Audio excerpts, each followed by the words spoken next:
May gusto na sana ko yan sa'yo. Tumulong at least. Ang oras lang na trabaho. Ipagpili mo sa mga audience mo. Akitin mo sila.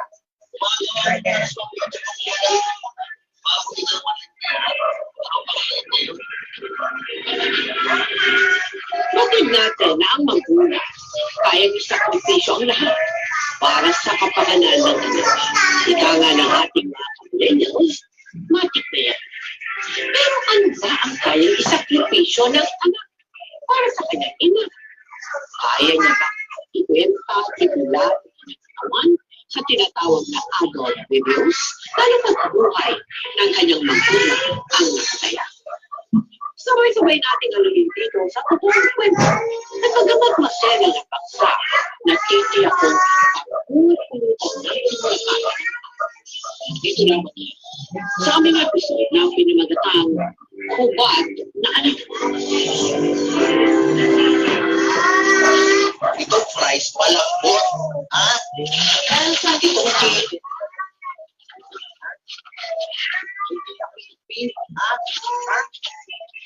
Hindi ka na in-order. Oh! Hindi ka babayaran! Sabi naman po. Hindi ko naman po ako eh. Hindi ko naman po sa akin. Bayaran niyo. Ako may kasalanan. Sir, hindi ka naman po. Sige sir, ako na po. Madali ko naman palang mausap eh.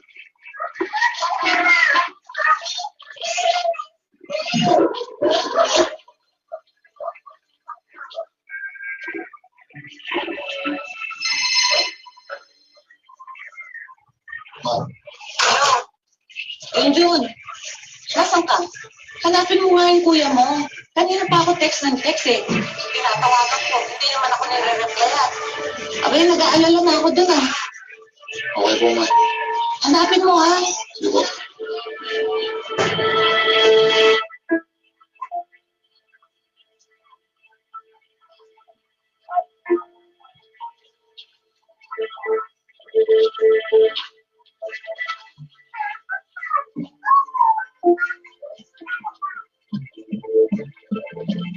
Junjun, kwento mo nga sa amin kung paano yung pamilya ninyo nung kayo ay lumalaki pa. Pwede nung kabataan ko naman, masaya din naman po kami. Kahit hirap din naman po sa buhay.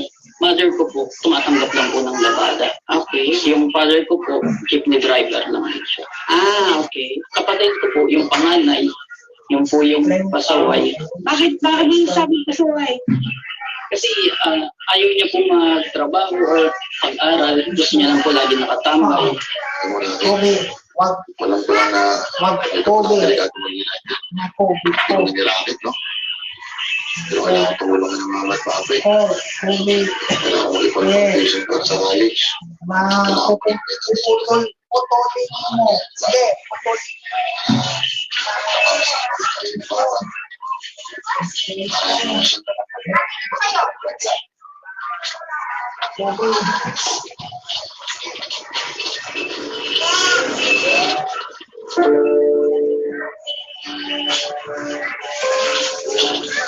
Pero sabat mo na kayo.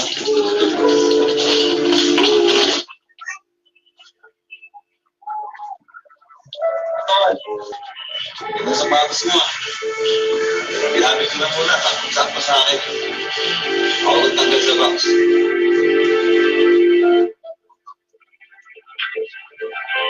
Ano ba ako pala? Dapat ang sabi nito. Hindi tama. Hindi naman na kayo kuya. Oh.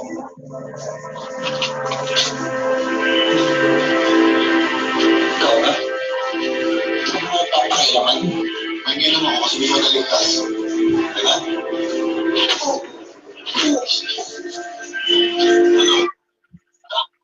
Nanginom ka ba? Ha? Ako suka?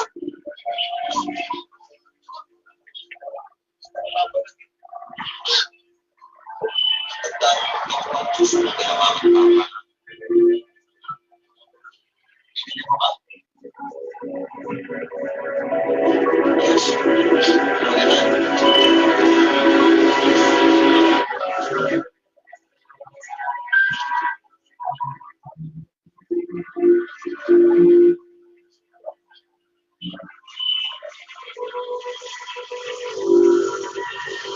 Ayos to ha. Salamat. Hindi po kaya magalit yung isa. Sabihin mo, yung perang binibigay niya sa'yo, binibigay mo lang sa akin. Ako, kung maintindihan niyo, ako nang kakausap kayo. Eh, kesa nung wala kang baon, mag-a-apply ka ng trabaho. Sige mo, nakamalis ka pa. Sige ma. Sige. Ingat ha!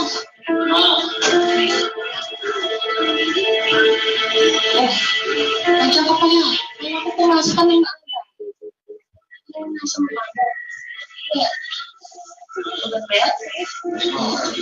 Nabalas ko sa sila. Ano ba mag-iingat ka. Meron ka bang mga dalawang dyan? Kahit dalawang lang, dadagdagan ko muna pagbayad ng kuryente mo. Sinapangayot ko kasi yung sasaya ko at sa pindahan na makinalawang natin dyan. Kaya pinambayad mo na po lang sa tindahan, di ba? Oo, sumisingin na ako dun. Hindi po.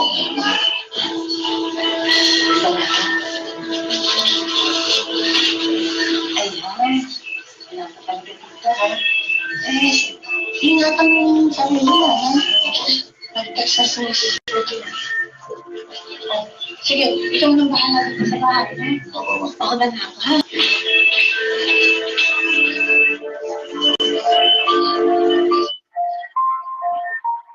Naniniwala talaga yung mama mo sa pag-arap ng trabaho ng kuya mo.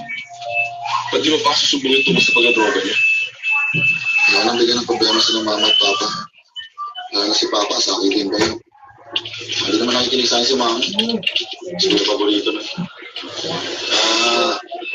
Makang makikinig sa akin. Ito na nga tayo, tol. Pero di na naman nakikinig sa yung kuya mo eh. Pero perwisyo nga binibigay sa'yo. Sino mo to? Buti pa tong bike mo si Rocky. Katulong mo kumayod. Di tulad ng kuya mo, puro kabig lang. Masa pa rin ang mga magbabago si kuya.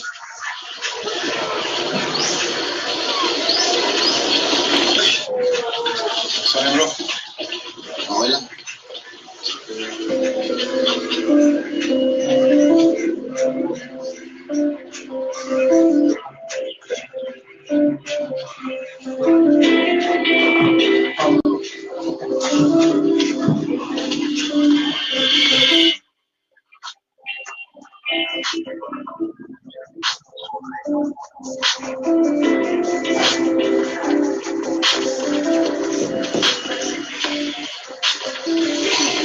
Grabe ka bro. Muntik ka nang matunaw sa titig ni Ante ah. Benta mo talaga yung mga Becky Brad. Makakalokohan, di ka na. Sinasarili na lamang ni June ang kanyang mga tampo at saloobin. At sinikreto nito ang pagbibisyo ng kanyang kuya para hindi mag-alala ang kanyang mga magulang. Hanggang sa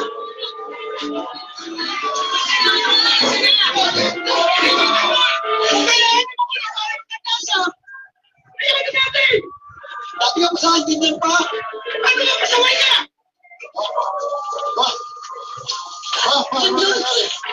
Sa pagbintangan ng mga kapatid mo! Nagbibenta sa mga droga! Sinungan mo ang kapatid mo! Walang kasalanan ang kapatid mo! Tulungan mo ang kapatid mo! Please!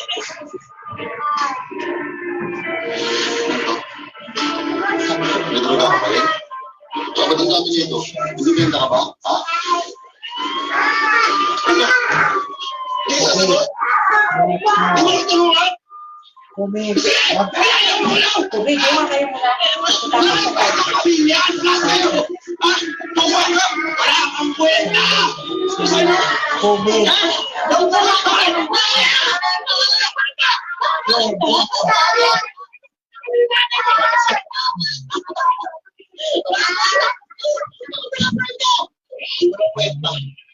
Ano? Masaya ka na?